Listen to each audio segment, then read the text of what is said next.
Fibre net panchayat ఇప్పుడు మంత్రి పేషీకి చేరిందట. ఏదైతే జీవిరెడ్డి చేసిన వ్యాఖ్యలు దాని మీదన దీనికి సంబంధించి ఈనాడు ఒక కథనాన్ని ప్రొజెక్ట్ చేసింది. ఏపీ ఫైబర్ నెట్ పంచాయతీ మంత్రి జనార్దన్ రెడ్డి దగ్గరికి చేరింది.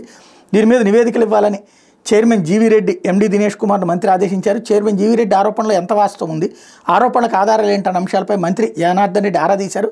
శుక్రవారం సాయంత్రం సచివాలయంలోనే ఆయన ఛాంబర్లో పెట్టుబడులు మౌలిక సదుపాయాల కార్యదర్శి యువరాజ్, ఫైబర్ నెట్ ఎండి దినేష్ కుమార్ కలిశారు. సంస్థ చైర్మన్ చేసిన ఆరోపణల మీద ముగ్గురి మధ్య సుదీర్ఘ చర్చ జరిగింది. చైర్మన్ ఆరోపణల మీద పూర్తి వివరాలతో 2 రోజులు నివేదికిస్తామని చెప్పినట్టు సమాచారం. జీవిరెడ్డి నవంబర్లో చైర్మన్గా బాధ్యతలు చేపట్టారు. అప్పుడే అన్నింటి మీద ఆయనకు అవగాహన ఎలా వస్తుందని మంత్రికి చెప్పినట్టు సమాచారం.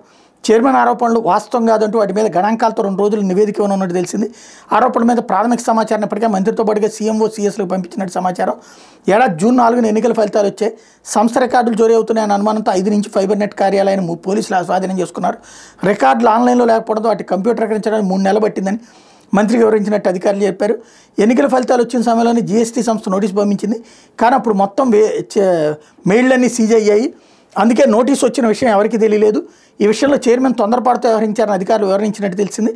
సంస్థ ఎండీగా చేరినప్పటి నుంచి ఏ పనులు చేశారు, చైర్మన్ ఆరోపించిన విషయాల్లో జాప్యానికి కారణాలు ఏంటనే వివరాలతో నివేదిక ఇవ్వాలని దినేష్ కుమార్కి మంత్రి సూచించినట్టు తెలిసింది.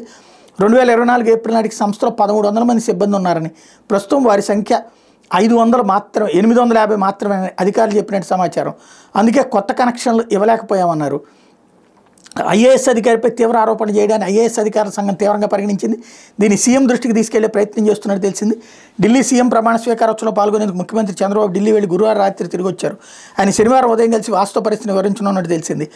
మీడియా సమావేశంలో చేసిన ఆరోపణలకు ఆధారాలు ఇవ్వాలని జీవిరెడ్డిని మంత్రి ఆదేశించారు. 2 రోజులు ఇస్తానని ఆయన చెప్పినట్టు తెలిసింది. ఆధారాలను సీఎస్ విజయానంద్కి ఆయన అందించినట్టు తెలిసింది అన్నట్టు వార్తనే హైలైట్ చేశారు. ఇది అటు చేసి ఇటు చేసి దాన్ని ఎవడో ఒకళ్ళు అవుట్సోర్సింగ్కి ఇచ్చేసి అంటే ఓ రకంగా కేబుల్ నెట్వర్క్ని అమ్మేసినట్టు అవుతుంది. అలా జరగకుండా చూసుకోవడం బెటర్.